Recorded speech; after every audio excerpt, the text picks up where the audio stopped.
अस्सलाम वालेकुम नाज़रीन, मैं हूं शेख रहमत अली। आप देख रहे हैं क्राइम टुडे न्यूज़। अस्सलाम वालेकुम साहब, बहुत बहुत शुक्रिया आप जो है हमारे स्टूडियो को आए हैं जनाब मोहम्मद अफजल दगनी साहब। एक अहम मौजू पे हम बात करने के लिए आपको स्टूडियो को बुलाए हैं। बहुत बहुत शुक्रिया आपका कि जिस तरह से आज हाई कोर्ट में जो है कि जो है आज एक फैसला हुआ है, फैसला ही समझिए उसको, क्योंकि आपने एक पिटिशन डाला था सीओ के खिलाफ कि परमानेंट सीओ होना चाहिए वक्फ बोर्ड के लिए।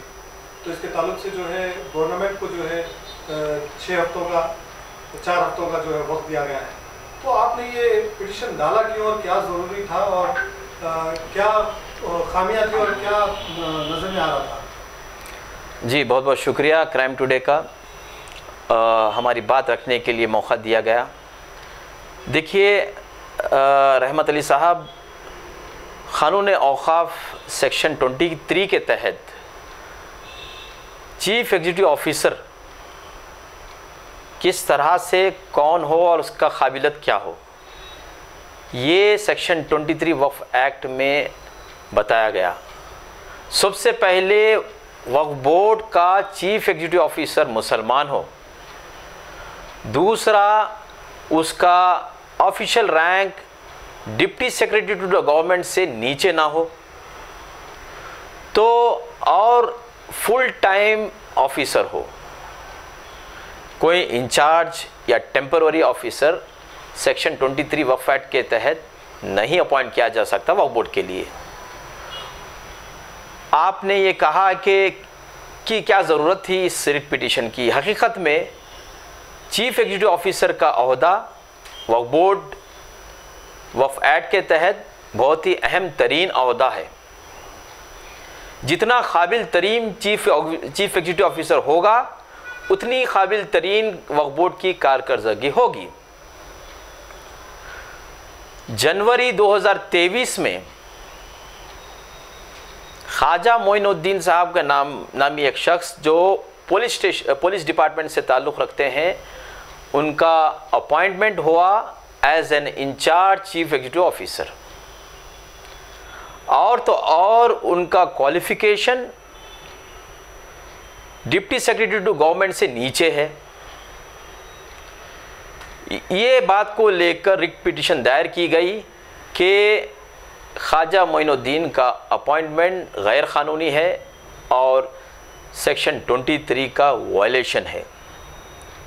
इससे पहले भी ऑनरेबल हाई कोर्ट ने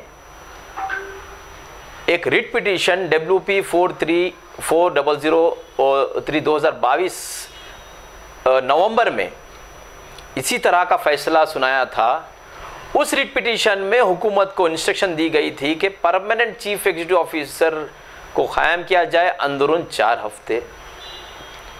लिहाजा ऑनरेबल हाई कोर्ट के फैसले को इग्नोर करते हुए, सेक्शन 23 वक्फ एक्ट को इग्नोर करते हुए, Telangana state government minority welfare department ने फिर से एक incharge chief executive officer Khwaja Moinuddin को अपॉइंट किया, और तो और वो क्वालिफिकेशन से नीचे है। इस बात को लेकर रिट पिटीशन दायर हुई है और 11 तारीख को भी इसकी सुनवाई हुई थी, आज भी इसकी सुनवाई हुई। और बहुत अच्छी बात है, ऑनरेबल हाई कोर्ट ने इतनी संजीदगी से इस मामले को लिया है और माइनॉरिटी वेलफेयर डिपार्टमेंट और वक्फ बोर्ड को क्लियर इंस्ट्रक्शन दी गई है कि अंदरून 6 हफ्ते वक्फ बोर्ड के लिए परमानेंट चीफ एग्जीक्यूटिव ऑफिसर कायम हो। ये गवर्नमेंट का भी रिक्वेस्ट था, क्योंकि इलेक्शन आ चुका है, इलेक्शन के कोड ऑफ कंडक्ट आ चुका है, कुछ मजबूरियां हैं गवर्नमेंट के। मगर जनाब ख्वाजा मोइनुद्दीन साहब के जाने का मामला तय हो चुका है। देखिए, हम चाहते हैं कि ये तेलंगाना स्टेट वक्फ बोर्ड वक्फ जायदाद की सियानत में दियानतदारी से काम करे। इससे पहले मैं आपको वक्फ बोर्ड के मेंबर्स किस तरह से अपॉइंट होते हैं, मैं उस पर रोशनी डालना चाहता हूँ। सेक्शन 14 वक्फ एक्ट के तहत वक्फ बोर्ड 11 अरकान का होता है और उसमें अलग अलग ज़मर के मेंबर्स होते हैं, जैसा कि एमपी कैटेगरी से मुस्लिम MP of the state, MLA category से या एमएलसी कैटेगरी से मुस्लिम एमएलए और एमएलसी, मुतवली कैटेगरीज, बार काउंसिल कैटेगरीज, ये तमाम, और 2 औरतें, 2 वुमेन मेंबर्स भी हो, ये कानून औक़ाफ़ बताता है। लेकिन appointment of chief executive officer clearly section 23 में दे दिया गया है कि कोई भी टेम्पररी अरेंजमेंट नहीं किया जा सकता। लिहाजा हुकूमत का ये जियो सेक्शन 23 का उल्लंघन था और हमने रिट फाइल की है और हाई कोर्ट ने बहुत अच्छी बेहतरीन तरीके से आज इंटरिम डायरेक्शन दिया है और गवर्नमेंट की रिक्वेस्ट को समझते हुए आखिर 6 हफ्ते के अंदर permanent chief executive officer not below the rank of deputy secretary to government appoint करने के लिए गवर्नमेंट को हिदायत दी गई है। जी सर। इसमें और भी कुछ चीज़ें हैं साहब, जिस तरह से हुकूमत की अगर बात शुरू हुई है तो औक़ाफ़ की जो जायज़ातें हैं वो किस तरह से जो है लीज पे दिया जाता है, क्योंकि कई ऐसे लोग हैं जिनको पता नहीं है, इसका इल्म नहीं है, कई कुछ पॉलिटिशियन, कई कुछ दस्तखत रखने वाले लोग इस प्रॉपर्टीज़ पर और इस लीज पे जो है मलिया वगैरह ले लेते हैं।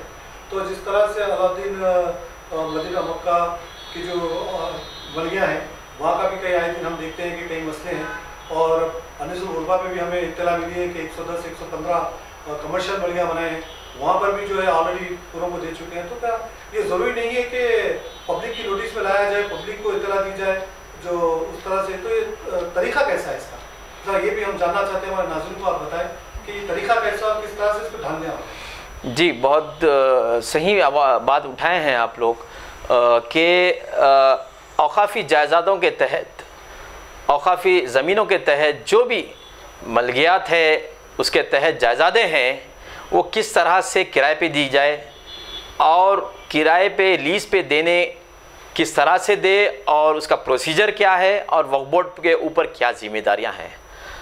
रहमत अली साहब, ये वक्फ लीज़ रूल 2014 में सेंट्रल गवर्नमेंट ने फॉर्म किया है और इसका अमेंडमेंट 2020 में भी हुआ। Crux of this lease rule का मतलब ये है कि वक्फ बोर्ड को की आमदनी बढ़े और किराए पे जिस तरह से वक्फ बोर्ड जायज़ादें देता है उसकी ट्रांसपेरेंसी हो। ये रूल के हिसाब से जो भी औक़ाफ़ी जायज़ाद होती है, अगर बोर्ड लीज़ पे किराए पे देना चाहता है तो उसका एक प्रोसीजर है, short term lease, long term lease, एक सिस्टम बताया गया है। वक्फ लीज़ रूल्स के तहत किराए पे देने से पहले अवाम को इत्तला दी जाए, टाम किया जाए, लोकल एरिया में इश्तिहार दिया जाए, मसाजिद में अगर हो तो इश्तिहार दिया जाए कि फ़लाना वक्फ प्रॉपर्टी किराए पे देने का इरादा है वक्फ बोर्ड का, अगर कोई इंटरेस्टेड है तो ऑक्शन में आए या बिडिंग करे। इस अंदाज में मकसद ये है कि ज़्यादा से ज़्यादा वक्फ बोर्ड को किराया आए ताकि वक्फ बोर्ड अपनी औक़ाफ़ी जायज़ादों के तहफ़्फ़ुज़ में माली कमज़ोरी से ना हो। मगर बरक्स इस पे कि ये हो रहा है, जिस तरह से आपने अलाउद्दीन वक्फ के बारे में कहा है, जिस तरह से आपने नबी खाना वक्फ के मलकियात के बारे में कहा है, बहुत ही बुरा आलम है। क्या अराकीन वक्फ बोर्ड अपनी शख्सी जायदाद कुछ रुपयों के कम पैसों में किराए पे दे सकते हैं? नहीं। इसी तरह से हमारी ख्वाहिश है कि वक्फ बोर्ड भी वही स्पिरिट कायम करते हुए वक्फ बोर्ड की जो किराए है उसको वक्फ लीज़ रूल के हिसाब से रिवाइज़ करे और वक्फ लीज़ रूल्स को इम्प्लीमेंट करे तेलंगाना में। और हम चाहते हैं कि वक्फ बोर्ड की आमदनी जितनी बड़े बहुत अच्छी है, क्योंकि इस आमदनी से वक्फ बोर्ड को, ना कि वक्फ बोर्ड को बल्कि वक्फ बोर्ड के स्टाफ को, उनकी सैलरीज, उनके दूसरे चीज़ें और तो और वक्फ बोर्ड को क़ानूनी जंग लड़ने के लिए अदालतों में वकलाओं के लिए फ़ीस, ये कई चीज़ें हैं। अगर आमदनी, अगर पैसा माली आमदनी अगर वक्फ बोर्ड की बढ़ेगी तो वक्फ जायदादें बहुत अच्छी तरीके से तहफ़्फ़ुज़ हो सकता है, क्योंकि हुकूमत की तरफ से कोई खुसूसी मदद नहीं आती। वक्फ बोर्ड के एम्प्लॉइज़ का हाल बहुत बुरा है, उनको पेंशन नहीं दी जाती, उनकी तनख्वाहों का रिवाइज नहीं होता। एक एक इंस्पेक्टर बड़े एरिया डिस्ट्रिक्ट में काम करता है, काम का बर्डन बहुत है। हमारी मिशन सेव कॉन्स्टिट्यूशन हो या हमारी बचाओ तहरीक वक्फ तंजीम का मसला हो या हमारी जो भी मेहनतें हैं, हमारी तमाम मेहनतें ये है कि वक्फ बोर्ड के एम्प्लॉइज़ में मजबूती आए। हमारी लड़ाई वक्फ बोर्ड के एम्प्लॉइज़ से कभी नहीं रही। वक्फ बोर्ड के एम्प्लॉइज़ को मिसयूज़ किया गया। वक्फ बोर्ड के एम्प्लॉइज़ अलग है और वक्फ बोर्ड अलग चीज़ है। लिहाजा हम चाहते हैं कि हुकूमत जो भी आए, जो भी रहे, वक्फ बोर्ड के एम्प्लॉइज़ के लिए बहुत बेहतरीन तरीके से स्कीम लाए। वक्फ बोर्ड के एम्प्लॉइज़ की उनकी तनख्वाहों से रिवाइज हो, उनकी ट्रेनिंग का इंतजाम किया जाए और उनकी हर तरीके से मदद की जाए ताकि उनका जहन किसी और चीज़ में ना जाए और सियानत वक्फ में वो दिल जमाई से काम कर सके। इसी तरह से अगर वक्फ की मिल्कियत को के किरायों को रिवाइज किया होता तो उम्मीद है कि वक्फ बोर्ड की वक्फ फंड की आमदनी बढ़ेगी और इस आमदनी से ज़रिए वक्फ बोर्ड को, आमतुल मुस्लिमीन को फ़ायदा होगा। और दूसरी चीज़, अनीसुल गुरबा में जो कमर्शियल मलगियाँ हैं उसके लिए हमारी भी फरियाद थी और आगे भी रहेगी। ज़रूरत पड़ी तो हम रिट पिटिशन दायर करेंगे कि अनीसुल गुरबा के कमर्शियल मलगियाँ अगर आती है या फिर कहीं पे भी, भले नबी खाना हो या फिर किसी भी वक्फ कॉम्प्लेक्स में हो, उसका प्रॉपर वे में ऑक्शन किया जाए ताकि ज़्यादा से ज़्यादा मार्केट वैल्यू के हिसाब से किराया अदा, क्योंकि वक्फ जायदादें का तहफ़्फ़ुज़ हमारा ईमानी जुज़ है और हम ये हमारी नहीं, ये तमाम आमतुल मुस्लिमीन की ज़िम्मेदारी है कि तहफ़्फ़ुज़ औक़ाफ़ में संजीदगी से आगे आए और उसकी तहफ़्फ़ुज़ करे और उसकी बाजियाबी की ओर से हम चाहते हैं कि वो आगे आए और वो लड़े उसमें। इस तरह से जो है आपने सीईओ के खिलाफ जो है मुहिम शुरू की है, ऐसे कई हमारे पास भी शिकायतें आती है कि चेयरमैन की भी नाकारा कामी होती है, चेयरमैन भी लापरवाही का मुजाहरा करते हैं। ऐसे जितने भी औक़ाफ़ की जायदाद पे, औक़ाफ़ वक्फ बोर्ड पे जो बैठे हैं, इनके लिए किस तरह का कार्रवाई कर सकते हैं? सर देखिए, वक्फ बोर्ड फ़िलहाल बहुत ही परफॉर्मेंस बहुत ही वीक हो चुका है वक्फ बोर्ड का। रही बात अरकान वक्फ बोर्ड, उनको अल्लाह ताला ने मौका दिया कि अल्लाह की जायदादों के तहफ़्फ़ुज़ के लिए ज़िम्मेदारी दी है। उम्मीद है कि वो औक़ाफ़ी जायदादों की, अल्लाह की अमलियात वक्फ प्रॉपर्टीज़ की तहफ़्फ़ुज़ के लिए ईमानदारी से काम करे।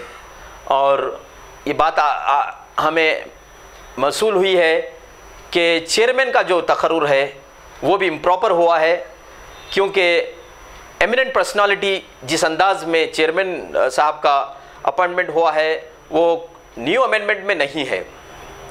और दूसरी चीज़, वक्फ बोर्ड जो अभी मौजूदा वक्फ बोर्ड क़ायम हुआ है, वक्फ एक्ट के तहत कम से कम 2 ख़वातीन भी रुकन वक्फ बोर्ड बने। यहाँ पे 2 ख़वातीन नहीं, एक ही ख़ातून है, क्योंकि वुमेन पार्टिसिपेशन भी ज़रूरी है और इसमें हमारी टीम काम कर रही है। इसमें भी रिट पिटिशन फाइल होगा और बस हम चाहते हैं कि कोई पर्सनल नहीं है, ये चीज़ सिर्फ़ और सिर्फ कौम की मुफाद के लिए हमारी काविशें रहेगी। और उम्मीद है कि आमतुल मुस्लिमीन में भी वक्फ तहफ़्फ़ुज़ के लिए अवेयरनेस आए और औक़ाफ़ी जायदादों का तहफ़्फ़ुज़ हो। बहुत बहुत शुक्रिया। मजबूत और पायदार, दिलकश और दिलनशी शादी के फर्नीचर का सबसे बड़ा शोरूम अब Shastripuram king colony main road के पुरसुकून माहौल में। पसंद फरमाइए आपकी शहजादी के लिए खूबसूरत जहेज का मुकम्मल फर्नीचर सिर्फ 29,999 रुपए में। जी हाँ, 29,999 रुपीज। जी हाँ, फख्र हिंदुस्तान सदर मोहतरम बैरिस्टर असदुद्दीन अवैसी साहब के मकान के बिल्कुल करीब आपका अपना HKGN फर्नीचर्स। 9618650827